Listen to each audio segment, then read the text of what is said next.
Hello, my name is AGISEC and I'm 22. I'm from the planet Erasmus and I live in the city of freedom of expression. My skin colors are yellow and blue, the colors of my planet. In this web series, we find out what people on Earth are doing to promote human rights and dialogue between cultures. This web series is being produced as part of an Erasmus Plus sport partnership in collaboration with CPs in Palermo, Sicily, and the PESAC associations represented by USSAP, Section Box, and Aux Couleurs du DEBA. The project is funded by the European Union. However, the views and opinions expressed are those of the authors and do not necessarily reflect those of the European Union or the European Executive Agency for Education and Culture, EACEA. Neither the European Union nor the EACEA can be held responsible for them. Today marks an important milestone in the project as it is the final episode of our AGISEC web series. We will therefore discover the closing events held in France and Italy. Let's start with Sicily, where our partner l'EACEA held its event during Erasmus Days 2025.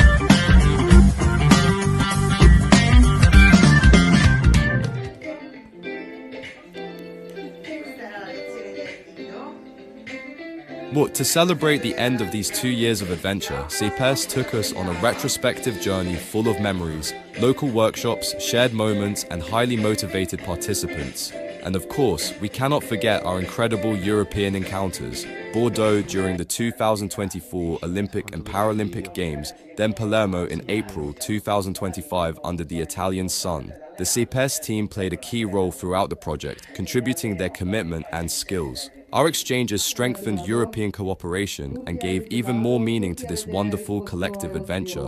A huge congratulations to the entire CEPES team for their wonderful energy, and a special dedication to Chiara. We headed to Bordeaux, France, where the event was celebrated in true Bordeaux style, original, committed, and super inspiring. Aux Couleurs du Débat pulled out all the stops by organizing an entire day dedicated to the fight against all forms of discrimination. The morning was filled with debates and presentations of the work of the participants in the Indica project, which stands for Inclusion, Diversity, and Active Citizenship. The Cypriots from the partner association called Stando came especially to present the actions they have carried out over the past year in their country. In the afternoon, after the presentation of the game, the Inclusion Olympics, it was time for action. The young people from the AGISEC project took the lead and led passionate debates on a subject that affects us all, discrimination in sport. First of all, let's remember that this debate on discrimination in sport was Yannick and Jonathan's AGISEC project. Unfortunately, at the last minute, Yannick had to leave to be with his family. Jonathan had moderated the previous debate on discrimination based on ethnic origin, so Michael and Karim moderated the discussion. They interviewed Gaëtan Galland from Sport Athlétique Mérignac, as well as Maëlie Vigneux and Claire Bartou from the Gironde Departmental Olympic and Sports Committee. Sport Athlétique Mérignac is a large sports club. It is currently the largest sports club. It is the largest in the south of France. Until 2014, we boasted about being the best, doing great things, being the largest club, etc. Then, in 2014, we realized that nothing was being done for people with disabilities and vulnerable groups within the club, which claimed to be the best. So we said, we're going to respond to these demands and we're going to create a social cohesion service. Since 2014, we have had a department that offers sports to all people who are distant from sports.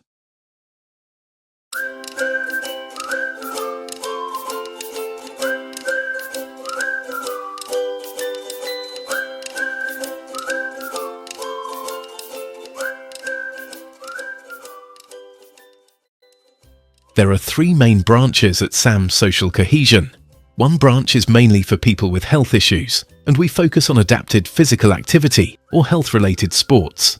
Another branch is for people who are in the process of socio-professional integration, and then we have a branch for disabled sports or adapted sports for people with physical, motor, sensory or mental disabilities. We offer a variety of activities, including adapted weight training, boitia, which is one of Sam Cohesion Social's flagship activities, basking, which is open to both able-bodied and disabled people, precision sports, shooting, and adapted physical activity for people with health issues. We offer a fairly wide range of activities.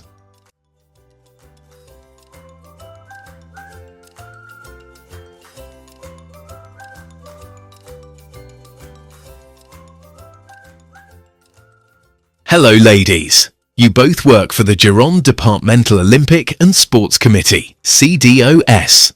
Could you explain what the CDOS is and what your roles involve? The Gironde Departmental Olympic and Sports Committee is the departmental branch of the French National Olympic and Sports Committee. Our daily work is to promote sport for all at the level of Gironde clubs.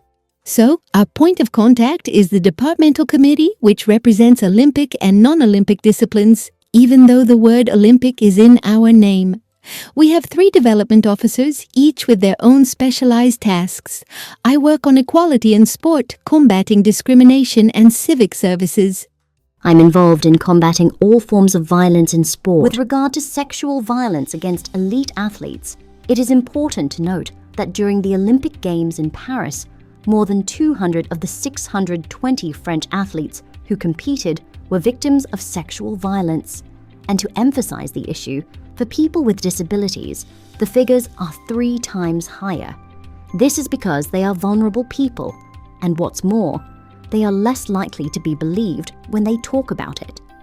People with disabilities are therefore much more affected by sexual violence than able-bodied people, and yet we talk about it very little or not at all. If you are a victim of violence, whether it be sexual violence,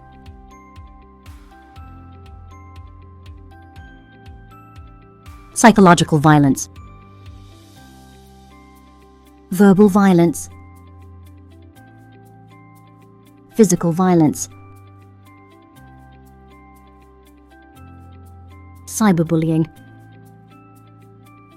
or any other form of violence, you can talk about it to me. To me. To me. To me. To me. To me. To me. To me. To me. To me.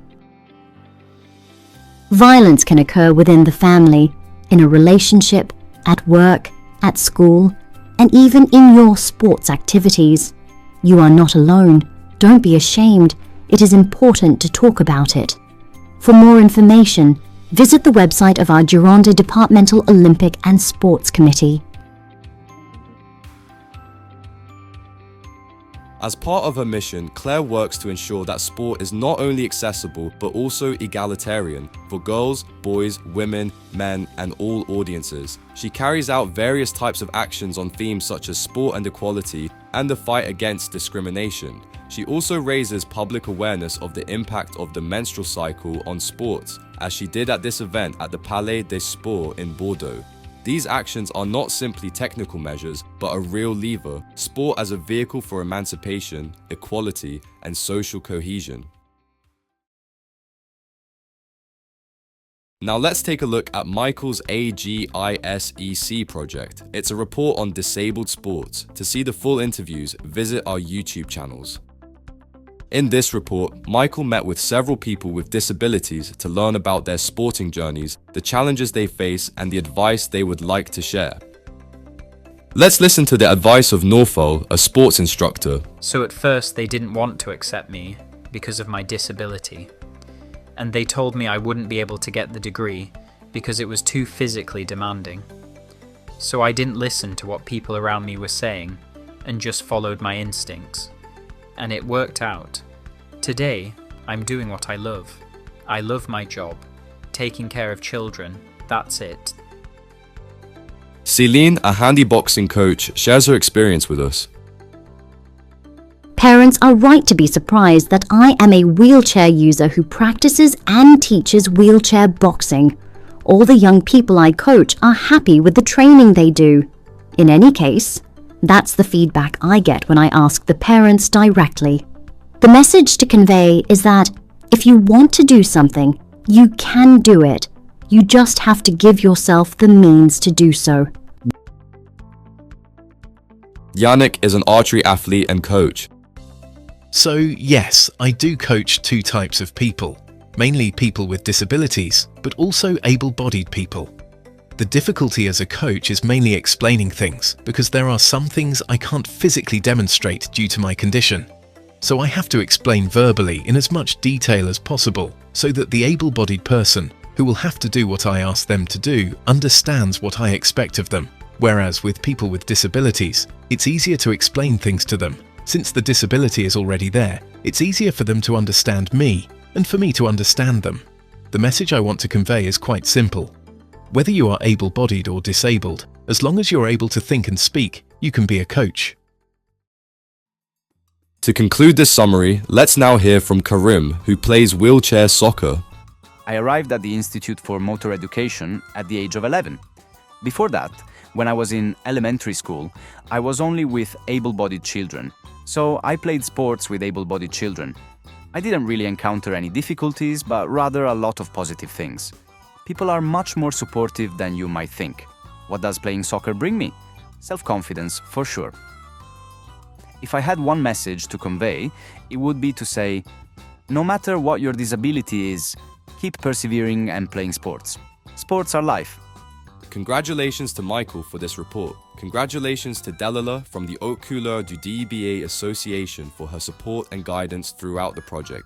Finally, a big thank you to the European Union and the Erasmus Plus Sport Programme for co-financing the project.